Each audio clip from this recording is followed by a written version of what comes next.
नमस्कार, आजच्या ब्लॉगमध्ये आपले स्वागत आहे. आणि गेले 3 ते 4 दिवस झालं सततधार पाऊस चालू आहे. पाऊस जरा पण बंद नाही. घटस्थापनेच्या आदल्या दिवशीपासून पाऊस चालू आहे. तो आजपर्यंत पाऊस झालेला आहे. आणि आज कुठेतरी पावसाने थोडासा दिलासा दिलेला आहे. आज थोडंसं ऊन पडलेलं आहे, परंतु आजचंही वातावरण असं आहे की आजही पाऊस पडण्याची दाट शक्यता आहे. त्याच्यामुळं सर्वांना एक विनंती आहे की आपण आवश्यक असेल तरच घराच्या बाहेर पडा, विनाकारण घराच्या बाहेर पडू नका. तसेच फुगलेल्या भिंती असतील तर भिंतीच्या कडेला थांबू नका. आपले घर जुनाट असेल तर जुनाट घरापाशी थांबू नका. शक्यतो आपली व आपल्या परिवाराची काळजी घ्या. कुठून आले तुम्ही? तळेगाव. तळेगाव कोणत्या जिल्ह्यात आलं? लातूर. किती दिवस झालं चालायला? 3 दिवस. तुमचं नाव? महादेव भराडे. किती वर्षापासून येतं? आता तुम्ही कुठे चाललेत नेमकं? आईला, म्हणजे आई तुळजाभवानीच्या दर्शनासाठी चालले. शारदीय नवरात्र महोत्सव चालू असल्यामुळे तुम्ही आई तुळजाभवानीच्या दर्शनात चाललेत, बरोबर आहे? बरोबर, धन्यवाद. आई तुळजाभवानीच्या दर्शनासाठी हे भाविक लांबून चालत आलेले आहेत आणि आपण त्यांना विचारू की त्यांचं नाव आणि कुठून आलेले आहेत ते. नमस्कार काका, तुम्ही कुठून आले? औसा. पायी चालत आलेत? कधी निघाले तुम्ही? काल सकाळी 5:30 वाजता. काल सकाळी 5:30 वाजता. बर, काय पावसाचा त्रास वगैरे? थोडा लागला, पाऊस जास्त नाही. बर, तुमच्या गावाकडे कसा आहे पाऊस? आमच्या इकडे जास्त इकडल्यापेक्षा. हा, औसा तालुका, लातूर तालुका जास्त आहे. नद्याची परिस्थिती कशी आहे सध्या? नद्या भरून वाहत आहेत. आणि शेतीमध्ये? शेतीमध्ये पाणीच पाणी आहे, समजेल काय.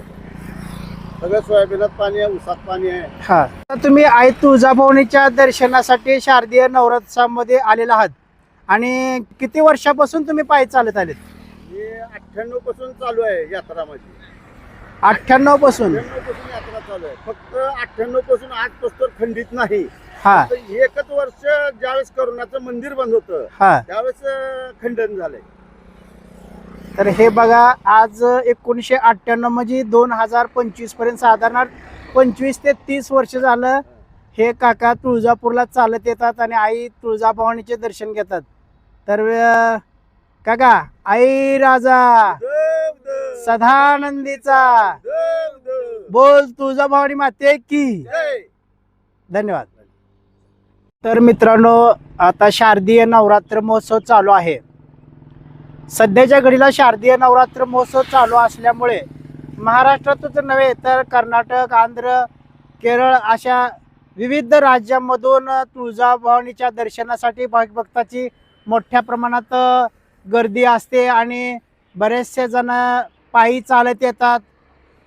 तसेच ऊन, वारा, पाऊस हे सर्व काही सहन करत ते त्यांची वारी कंप्लीट करतात आणि आई तुळजाभवानीचे दर्शन करतात. होय. हे बघा, काही आजी तुळजापूरला चालत चाललेले आहेत आणि आपण त्यांना विचारू सध्या ते कुठून आले ते. आजी, तुमचं नाव? कुठून आले तुम्ही? बामणेवाडी. बर बर, केव्हा निघाले? 7 वाजता का? किती वर्षापासून चालत जाता तुम्ही? 5-7 वर्ष का? बर बर. आई तुळजाभवानीच्या दर्शनात चालले म्हणा की. ठीक आहे, धन्यवाद. ओके.